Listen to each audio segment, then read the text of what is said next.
ഇന്ന് എൻ്റെ അമ്മേൻ്റെ പിറന്നാളാട്ടോ. ശരിക്കും എൻ്റെ അമ്മേനെ കുറിച്ച് എന്ത് പറയണമെന്ന് എനിക്കറിയില്ല. ഒറ്റൊരു വാക്കിൽ ഞാൻ പറയാം, she is A strong woman. Strong എന്ന് പറഞ്ഞാൽ മാത്രം പോരാ കേട്ടോ. കാരണം വളരെ ചെറുപ്പത്തിൽ ഞങ്ങളുടെ പപ്പ ഞങ്ങളെ വിട്ടു പോയതാണ്. പ്രത്യേകിച്ച് ഡിപ്പെൻഡ് ചെയ്ത് ഒരു ജീവിക്കുന്ന ആളായിരുന്നു അമ്മ പപ്പേനെ. പക്ഷെ പെട്ടെന്ന് പപ്പ പോയപ്പോൾ അമ്മേൻ്റെ മുമ്പിൽ എല്ലാം ബ്ലാക്ക് കളറായിരുന്നു കേട്ടോ.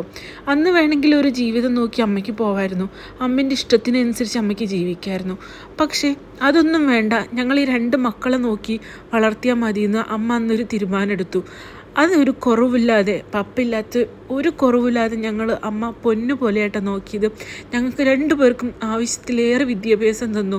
ഒരുപാട് ആൾക്കാരുടെ മുമ്പിൽ തല കുനിക്കേണ്ട ഒരുപാട് സിറ്റുവേഷൻ ഞങ്ങളുടെ ലൈഫിൽ വന്നിട്ടുണ്ട് കേട്ടോ, പൈസ ഇല്ലാത്തതിൻ്റെ പേരിൽ. ഇന്ന് ദൈവം ഞങ്ങളെ അമ്മേൻ്റെ മുമ്പിൽ അമ്മയ്ക്ക് ചെയ്തു കൊടുക്കാൻ പറ്റുന്ന എല്ലാ കാര്യങ്ങളും ഞങ്ങളിപ്പോൾ ചെയ്തു കൊടുക്കുന്നുണ്ട്. ഞങ്ങൾക്ക് അമ്മേനെ ഫസ്റ്റായിട്ട് ഫ്ലൈറ്റിൽ കയറ്റാൻ പറ്റി. എനിക്ക് എൻ്റെ അമ്മേനെ കുവൈത്തിലേക്ക് കൊണ്ടുവരാൻ പറ്റി. അതുപോലെ അമ്മയ്ക്ക് ഇഷ്ടമുള്ളൊരു സ്ഥലത്ത് നമുക്ക് ഇഷ്ടമുള്ള പോലെ ഞങ്ങൾക്കൊരു സ്ഥലം വാങ്ങിക്കൊടുക്കാൻ പറ്റി.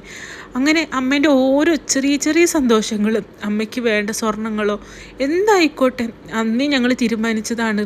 എത്രയൊക്കെ കഷ്ടപ്പെട്ടാലും അമ്മേനെ പൊന്നുപോലെ നോക്കുന്നു. ഇപ്പോഴും എനിക്ക് കല്യാണം കഴിഞ്ഞാലും എൻ്റെ അമ്മ കഴിഞ്ഞിട്ടാട്ടോ, ഹസ്ബൻഡ് വരെയുള്ളൂ. ആ പ്രയോറിറ്റി എന്നും എൻ്റെ അമ്മയ്ക്കുണ്ടാവും. കാരണം എനിക്കറിയാം അമ്മ എത്ര കഷ്ടപ്പെട്ടിട്ട് ഞങ്ങളെ വളർത്തിയത്. She is strong woman. Happy birthday അമ്മ. ഐ ലവ് യു ഉമ്മ.